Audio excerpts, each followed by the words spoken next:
Have you ever wondered if you're doing better or worse than everyone else when it comes to money?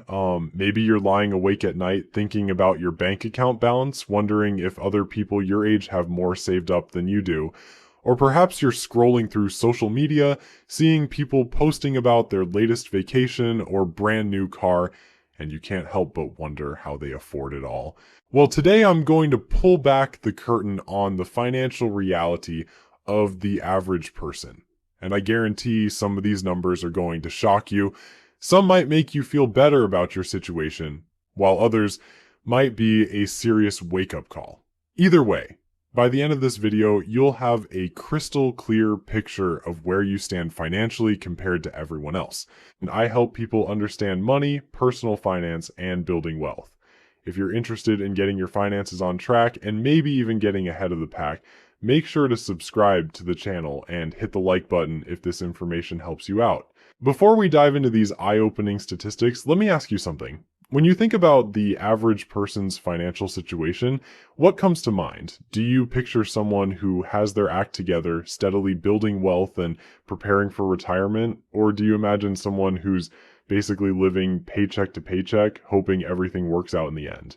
The truth is, most of us have no idea what normal actually looks like when it comes to money. We might have assumptions based on what we see around us, but the reality is often very different from what we imagine. And here's the thing that makes this whole topic so fascinating. Understanding these numbers isn't just about satisfying your curiosity, it's about giving you the information you need to make better decisions with your own money. Think about it this way. If you're trying to get in shape, wouldn't you want to know what the average person weighs or how much they exercise? If you're trying to improve your grades, wouldn't you want to know how you compare to other students? Money works the same way. When you understand where you stand compared to everyone else, you can make more informed choices about your spending, saving, and investing. So let's start with something that affects every single working person in this country: income. When you cash your paycheck every 2 weeks, are you earning more or less than the typical worker? According to the most recent data from the Bureau of Labor Statistics, the median weekly earnings for a full-time worker came in at just over $1,000. That works out to roughly $52,000 per year before taxes. Now, let me break that down a bit more. We're talking about individual income here, not household income, which would include a spouse or other family members who might be working. And when we say median, that means half of all workers earn more than this amount and half earn less. It's the middle of the pack. If you're making around $26 per hour, you're right there with the average full-time worker. But here's where it gets interesting. That $52,000 figure is before Uncle Sam takes his cut. After federal taxes, state taxes, Social Security, and Medicare, that number shrinks pretty quickly. Depending on where you live, you might be taking home somewhere between $35,000 to $40,000. Suddenly, that doesn't seem like quite as much money, does it? But income is just one piece of the puzzle. What really matters is what people are doing with that money once they earn it, and this is where things get really fascinating and honestly a little bit concerning. Let's talk about retirement savings, because this is where a lot of people are in for a rude awakening. According to the Federal Reserve's most recent survey, the median amount that Americans have saved for retirement is $65,000. Now, before you start feeling too good or too bad about that number, remember that this includes people of all ages who actually have retirement accounts at all. Here's the kicker. About 25% of Americans don't even have a retirement account. They have $0 saved for when they stop working. Zero. That means 1 out of every 4 people you meet is planning to rely entirely on Social Security when they retire, assuming it's even still around by then. For those who do have retirement savings, the numbers vary dramatically by age, and some of them are pretty alarming. People under 25 have a median balance of less than $2,000. Now, to be fair, if you're 23 years old and just starting your career, having $2,000 saved is actually not terrible. But it does highlight how important it is to start early. The 25 to 34 age group does a bit better, with a median balance of around $14,000. But even that amount seems pretty small when you consider that these are people who have been working for several years and should be hitting their stride financially. By the time we get to the 65 and older crowd, the median balance climbs to around $88,000. And while that might sound like a decent chunk of change, let's put it in perspective. If you retire with $88,000 and follow the traditional 4% withdrawal rule, you'd be able to pull out about $3,500 per year from your retirement accounts. That's less than $300 per month. $300 per month. Think about that for a second. Could you live on $300 per month in retirement, even if you own your home outright and have no mortgage payment? $300 wouldn't cover your groceries, utilities, healthcare, and everything else you need to survive. This is why understanding these statistics is so important. If you're in your 20s, 30s, or 40s and you're looking at these retirement numbers, you should be having a serious conversation with yourself about whether you're saving enough. Because the average person clearly isn't. Speaking of Social Security, since so many people are planning to rely on it heavily, let's look at what the average benefit actually provides. The Social Security Administration reports that the average monthly benefit is around $1,550. That's about $18,600 per year. Now, $18,000 might sound like it could be workable, especially if you don't have a mortgage payment, but remember, this is the average payment. If you had years where you didn't work or earned very little money, your benefit could be significantly lower than this. And if you're someone who never earned much during your working years, you might be looking at a Social Security check that's barely enough to keep the lights on. On the flip side, some people take a completely different approach to Social Security. They plan their retirement assuming they won't receive a dime from Social Security, treating any benefit they do receive as a bonus. This might seem overly cautious, but given the long-term funding challenges facing the program, it's probably not a bad way to think about it. But let's shift gears and talk about something that affects your day-to-day life right now. Spending. How much does the average household actually spend each month? According to the Bureau of Labor Statistics, American households spend an average of about $5,577 per month. Over the course of a year, that adds up to roughly $67,000 in total spending. Now think about what this means. If the average household is spending $67,000 per year, they need to bring home at least that much just to break even. And remember, we're talking about take-home pay here, not gross income. So if you want to have any money left over for savings, investments, or building wealth, you need to be earning significantly more than $67,000 per year as a household. This spending breaks down into some pretty predictable categories, but the amounts might surprise you. The biggest chunk goes to housing, which shouldn't shock anyone who's ever paid rent or mortgage. The average household spends about $1,885 per month on housing costs. That includes rent or mortgage payments, property taxes, insurance, utilities, and maintenance. $1,885 per month on housing. That's over $22,000 per year just to keep a roof over your head. And if you're living in a major city, you're probably laughing at how low that number sounds. In places like San Francisco or New York, $1,800 might get you a closet with a window if you're lucky. Food comes in as the second biggest expense, with the average household spending about $691 per month on groceries and dining out. That's over $8,000 per year just to keep everyone fed. And honestly, if you're spending less than $700 a month feeding your family, you're probably doing something right. Either that, or you've mastered the art of living on ramen noodles and peanut butter sandwiches. Transportation eats up another $913 per month, which covers car payments, insurance, gas, maintenance, and public transportation. Nearly $11,000 per year just to get from point A to point B. And this is why some financial experts suggest that your housing and transportation costs combined shouldn't exceed 50% of your income. When you add up that $1,800 for housing and $900 for transportation, you're already at $2,700 per month. And we haven't even talked about anything else yet. Now let's dive into something that can make or break your financial future. Credit scores. Most people know they should care about their credit score, but they might not know where they actually stand compared to everyone else.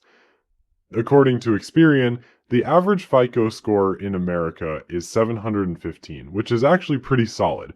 Credit scores range from 300 to 850, so 715 puts the average person in what's considered good credit territory. But here's what's interesting about this number. It means that a lot of people are doing at least some things right when it comes to managing their credit. They're generally paying their bills on time and keeping their debt levels reasonable. But don't let that 715 average fool you into thinking everyone has their credit situation figured out. There are still plenty of people walking around with scores in the 500s and 600s, wondering why they can't get approved for decent interest rates on anything. Your credit score affects everything from your mortgage rate to your car loan terms, and even some employers check credit scores before hiring. The good news is that maintaining a decent credit score isn't rocket science. Pay your bills on time, don't max out your credit cards, and avoid opening new credit accounts every time you want to save 10% at the checkout counter. It's really that simple, but somehow a significant portion of the population still manages to mess it up. Speaking of credit, let's talk about the elephant in the room, credit card debt. This is where things get ugly fast. The average household is carrying over $9,000 in credit card debt. $9,000. That's not a car loan or a mortgage where you're buying something that holds value. That's $9,000 spent on stuff that's probably sitting in closets, gathering dust, or already thrown away. What makes this even more painful is the interest rates on credit cards. We're talking 15, 20, sometimes 25% or higher. If you're paying 20% interest on $9,000 in credit card debt, you're throwing away $1,800 per year just in interest payments. That's money that could be going toward building wealth, but instead it's making credit card companies rich. Here's the thing that really gets me about credit card debt. Most of it comes from buying things people don't actually need. Sure, sometimes people use credit cards for emergencies or unexpected expenses, but let's be honest, a lot of that $9,000 went toward clothes, electronics, dinners out, online shopping sprees, and impulse purchases that seemed like a good idea at the time. The solution's pretty straightforward, even if it's not always easy to implement. Pay off your credit card balances in full every single month. If you can't afford to pay cash for something, don't put it on a credit card unless it's a genuine emergency. And if you're already carrying a balance, make paying it off your top financial priority even before you start investing for retirement. There's no point in earning 7% in the stock market if you're paying 20% on credit card debt. Now let's talk about net worth, which is probably the best single number for measuring your overall financial health. Net worth is simply what you own minus what you owe. Add up the value of your house, your cars, your bank accounts, your retirement accounts, and everything else you own. Then subtract your mortgage, credit card debt, student loans, and any other money you owe. Whatever's left is your net worth. According to the Federal Reserve, the median net worth for American households is about $122,000. But just like with retirement savings, this number varies dramatically by age, and some of the breakdowns are pretty eye-opening. If you're under 35, the median net worth is less than $14,000. Now, if you're 25 years old and just starting your career, having $14,000 in net worth isn't terrible. But if you're 34 and still sitting at $14,000, you might want to have a serious conversation with yourself about your financial trajectory. The 35 to 44 age group does better, with a median net worth of $91,000. The 45 to 54 crowd hits $168,000. People between 55 and 64 have a median net worth of $212,000. And those 65 to 74 years old hit $266,000. Here's what I find fascinating about these numbers. They're actually pretty achievable for most people with decent incomes and some basic financial discipline. You don't need to be a stock market genius or start the next big tech company to hit these milestones. You just need to consistently spend less than you earn and invest the difference. But there's another side to this coin that we need to address: savings rates.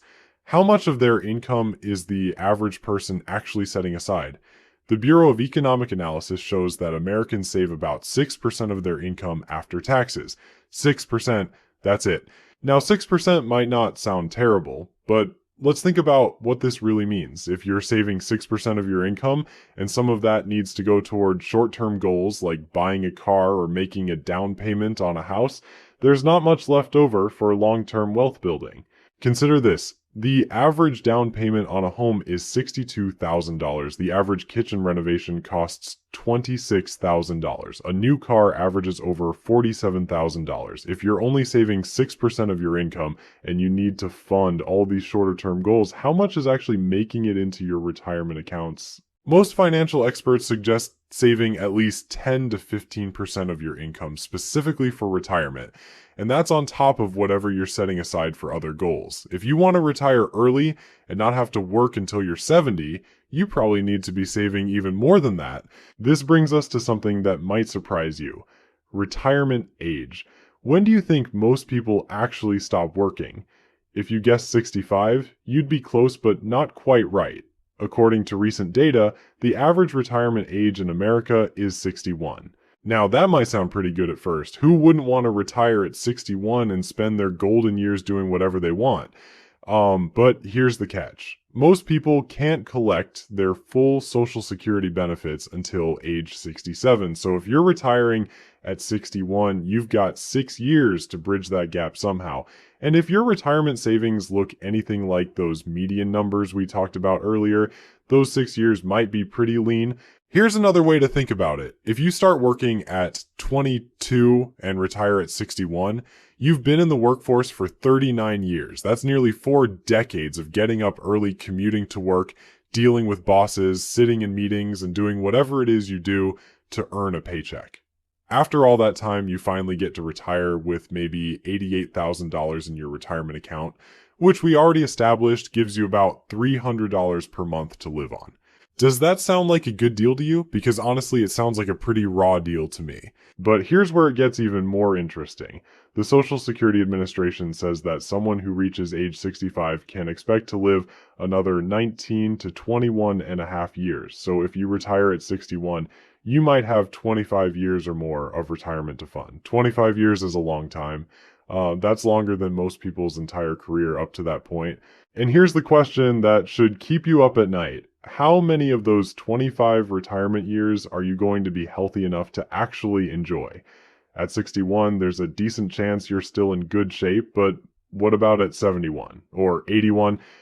Time has a funny way of catching up with all of us, and the activities you can do at 65 might not be the same ones you can handle at 75. This is why understanding these financial statistics isn't just about satisfying curiosity, it's about recognizing that the average person's approach to money isn't working very well. When the typical American has less than $90,000 saved for retirement and is carrying $9,000 in credit card debt, something is seriously wrong with the picture. But here's the good news, and this is why I wanted to share all these numbers with you. Once you know what average looks like, it becomes pretty clear how to do better than average. And doing better than average doesn't require some magical formula or secret knowledge that only wealthy people possess. If you're consistently saving more than 6% of your income, you're already ahead of most people. If you're avoiding credit card debt, you're way ahead of the game. If you understand what you're investing in and you're actually putting money into retirement accounts on a regular basis, you're lapping the competition. The reality is that most of these statistics are pretty achievable to beat with some basic financial discipline. You don't need to earn a 6-figure salary or inherit money from a rich relative. You just need to be more intentional about your money than the average person. And frankly, that bar is set pretty low. Think about it this way. If the average household is spending $5,500 per month and you can figure out how to live comfortably on $4,500 per month, you've just freed up $12,000 per year for savings and investments.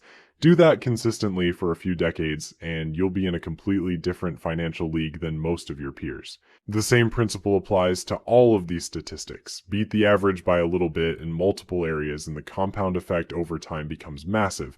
Earn a bit more than $52,000 per year, save more than 6%, avoid credit card debt, and invest consistently in low-cost index funds, and you'll retire with significantly more than $88,000. What I find most interesting about all of this is how these numbers reveal the gap between what people say they want and what they actually do. Everyone says they want financial security. Everyone says they want to retire comfortably. Everyone says they want to stop worrying about money. but the average person's behavior doesn't match up with these goals. Maybe that's because most people don't actually know what average looks like.